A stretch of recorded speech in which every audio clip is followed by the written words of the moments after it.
We're holding 708, page 708, the third paragraph.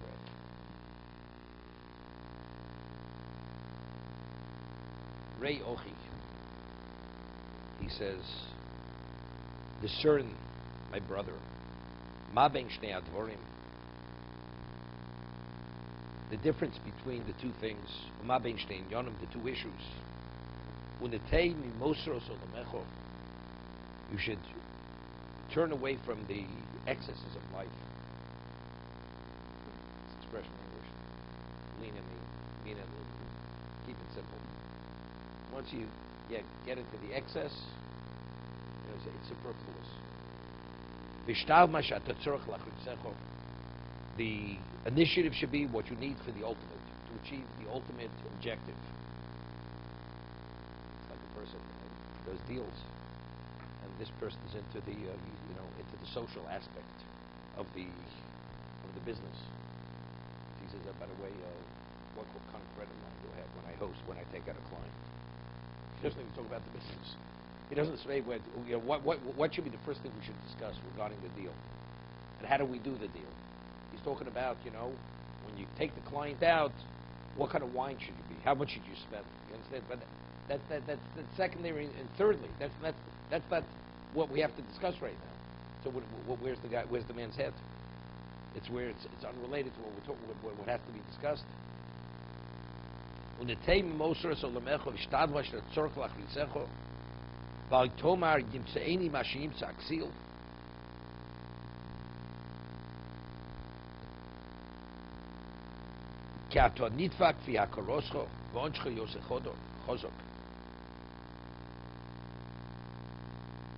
He says, don't say, what happens to the ignorant will happen to me.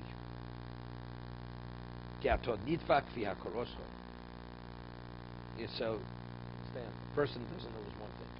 But if a person is aware and understands, the claim against the person is based on his level of awareness. And the more aware you are, the greater the liability, the greater responsibility. And therefore the calculation of liability is greater because of what? Of turning a blind eye. It's more exacting. He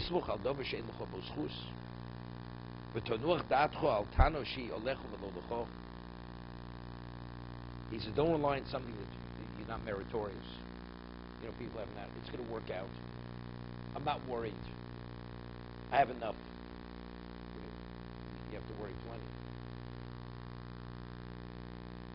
Person buys us, and how are you going to pay the mortgage? Well, it'll work out. How is it going to work out? What happens if the bank takes back the house, they dispossess you? What are you going to do? It'll work out. What can it work out? You have to have a plan. How are you going to pay the mortgage? Same thing. Life. I'm not worried. I think I have sufficient merit. And how do you know you have merit? How do you know what you have? A person doesn't take inventory. He thinks he's doing well. In fact, actually, he's bleeding. He's bleeding from every side before he realizes he has to close down the business.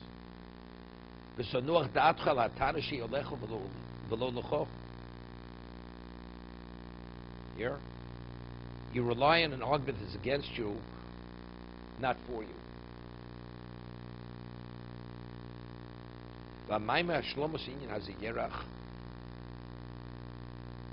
He says a full treatment of this subject will require great elaboration. He says, but it's sufficient that I've made you aware and I've directed you based on your understanding. Reflect on my words. And understand my allusions. You should delve into them, into the work of Hashem.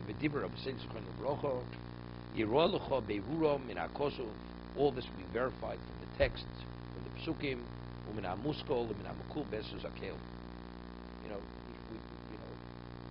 person who's a believer who believes everything he says, accepts it, but unless you reflect on it,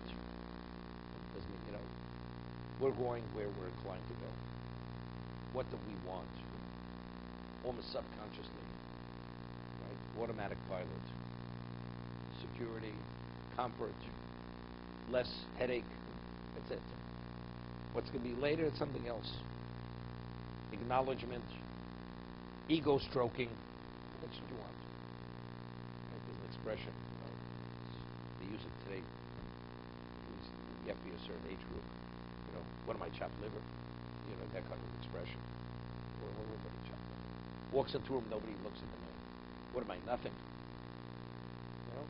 And that's what it all revolves around. But it speaks very clearly what people want and what they're looking for. So if you don't have all what it takes to be noticed, so what? So what is a person? Of course he's going to want what it takes to be noticed.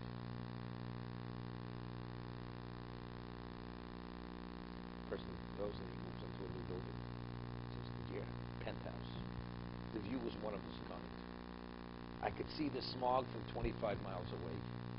So you better speak to Arabic. He'll take care of it. No problem. Okay? Pollution. And this and that. That's what you're boasting about. What everybody gets excited about that. The view in every direction. Top floor of a building. Is it worth it? What you have to pay for that? Evidently it's worth it. Because when you say that, everybody gets excited about you. Be continued.